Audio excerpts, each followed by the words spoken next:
अब तक आपने सुना कि कावेरी जी अपनी तीनों बेटियों ईशा, मोहिनी और सुहाना की शादी 3 घर जमाई लड़कों के साथ करवा देती है। उन्हें लगता है कि ये लड़के शायद घर का कामकाज संभाल लेंगे, लेकिन उनके तीनों घर जमाई बहुत आलसी थे। वो नौकरी भी नहीं करते थे और बाहर का काम भी नहीं। कावेरी जी ने अपनी बेटियों से कहा कि वो प्रेगनेंसी का बहाना बनाकर अपने पतियों को सबक सिखाए। अब सुनिए आगे। मम्मी, आपने जैसा कहा था हमने वैसा ही किया, लेकिन देखिए ना, विवेक का हाल तो वैसा का वैसा ही है। घर में ना सुबह का नाश्ता बनता है और ना खाना। नौकरी पर जाने की बात करूं तो खाने को दौड़ते हैं मुझे। हाँ मम्मी, मैंने भी सुमित को कितनी बार कहा कि अगर नौकरी नहीं करनी तो कोई छोटी सी दुकान ही खोल लो। घर का खर्चा कैसे चलेगा? देखो दोपहर के 12 बजने आए और जनाब अभी तक सो रहे हैं। हाँ मम्मी, ईशा और सुहाना ठीक कहती हैं। अविनाश का भी यही हाल है। जब मैंने अपनी प्रेगनेंसी के बारे में कहा तो मुझसे कहने लगा, अरे दूसरी लड़कियां तो 9-9 महीने तक नौकरी करती है, बस डिलीवरी के टाइम छुट्टी लेती है। मोहिनी, तुम भी नौकरी करो। अब मुझे कहाँ नौकरी मिलेगी? मम्मी बताओ अब मैं क्या करूं? हे भगवान, क्या सोचकर घर जमाई दामाद लाई थी मैं कि मेरी बेटियां मेरे पास रहेंगी और खुश रहेंगी, लेकिन इन आलसी दामादों ने तो हमारी जिंदगी को भी प्रॉब्लम में डाल दिया है। मैं तो कहती हूँ मम्मी, हम लोग वापस अपनी जॉब पर जाना शुरू कर देते हैं। बता देते हैं इन लोगों को कि हमने प्रेगनेंसी का बहाना किया है। नहीं नहीं बेटा, ऐसी गलती भी मत करना। अगर तुमने ऐसा किया तो इन तीनों की आदत और खराब हो जाएगी। अरे आज नहीं तो कल कभी तो तुम प्रेग्नेंट होगी, तब वापस यही प्रॉब्लम आएगी। तब क्या करोगी तुम तीनों? हाँ मम्मी, आपकी बात तो बिल्कुल सही है। इन लोगों को तो सुधारना ही पड़ेगा। लेकिन कैसे? अपने बच्चों के आने की खबर सुनकर भी इन लोगों पर कोई असर नहीं हो रहा। पैसे कमाने के लिए घर से बाहर निकलना ही नहीं चाहते ये तीनों। अब मेरे दिमाग में एक प्लान आया है। तुम तीनों चिंता मत करो, उन तीनों को बुलाओ, फिर मैं बात करती हूँ। थोड़ी देर बाद कावेरी जी अपने तीनों दामादों को सामने बुलाकर अपनी बात कहना शुरू करती हैं। अविनाश, सुमित और विवेक, देखो बेटा, मैं ना तुम तीनों से बड़ा प्यार करती हूँ, इसीलिए तो तुम्हें घर जमाई बना कर रखा है मैंने। अरे मम्मी जी, सीधे सीधे कहिए ना, क्या बात है? प्यार तो हम भी आपको बहुत करते हैं। अरे मम्मी जी, आपकी इज्जत भी बहुत करते हैं।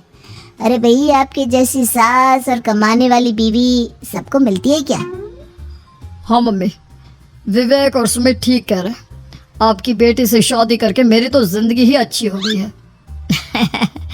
जानती हूँ मैं, और ये भी जानती हूँ कि तुम तीनों अपने अपनी बीवियों से बहुत प्यार करते हो।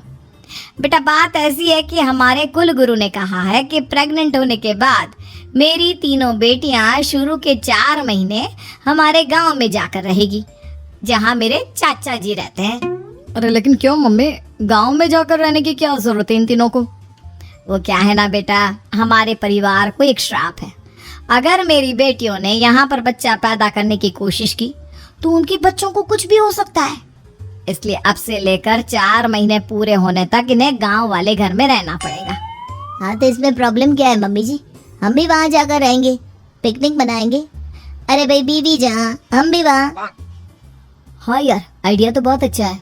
शहर की जिंदगी में रह रहकर परेशान हो चुके हैं, अब कुछ दिन गांव में बिताएंगे। तुम लोग समझने की कोशिश क्यों नहीं करते? तुम में से कोई भी वहां नहीं जा सकता, और मैं यहाँ रहूंगी ना तुम तीनों के साथ।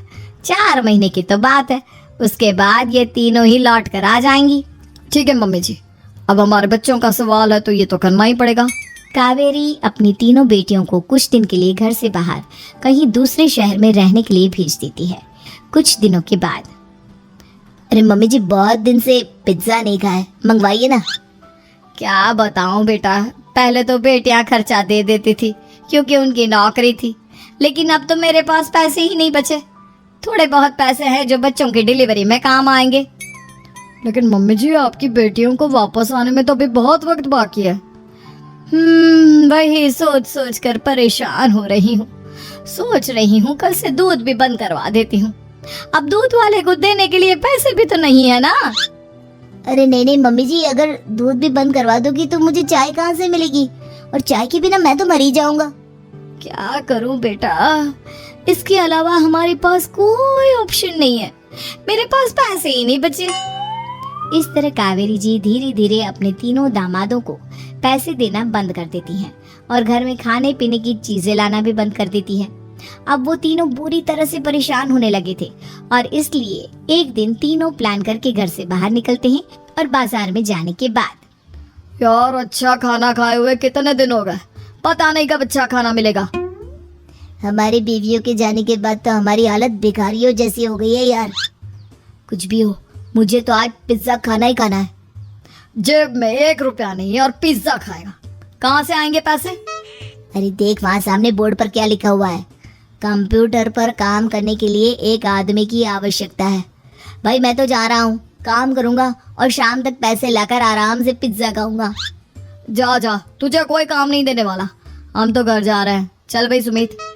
सुमित और अविनाश वहाँ से चले जाते हैं और विवेक उस कंप्यूटर शॉप पर सारा दिन काम करके 5,000 रुपए कमा कर घर लौट कर आता है और अपने खाने के लिए अच्छी अच्छी चीजें भी लेकर आता है। ये देखकर विवेक और सुमित के दिल में भी कुछ पैसे कमाने की इच्छा जागती है। अरे सुबह सुबह कहाँ चल दिए तुम? मम्मी जी एक बहुत अच्छी जगह मिली है, कंप्यूटर पर काम करने के 5,000 मिले थे कल मुझे। अगर रोज काम करूंगा तो पूरे 40,000 की तनख्वाह। अरे वाह, ये तो बहुत अच्छी बात है दामाद जी, आपको जाना ही चाहिए।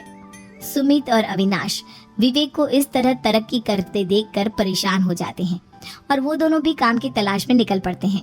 धीरे धीरे उन दोनों को भी काम मिल जाता है। अब कावेरी के तीनों दामाद छोटी मोटी नौकरी करके अच्छा पैसा कमाने लगे थे। एक दिन कावेरी उन्हें अपने पास बुलाती है। अरे वाह, विवेक 40,000 कमा लेता है, अविनाश 60,000 और सुमित तुम भी 40,000 के आसपास कमा ही लेते हो।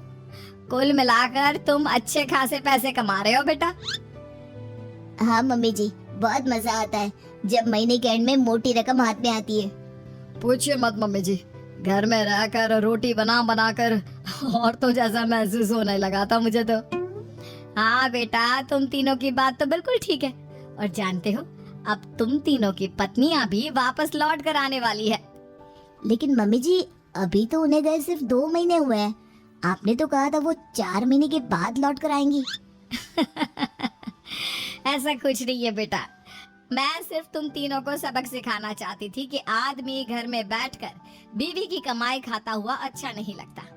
इस दुनिया में हर इंसान को मेहनत करनी चाहिए, काम करना चाहिए, चाहे वो औरत हो या आदमी, ताकि अपने परिवार को संभाल सके।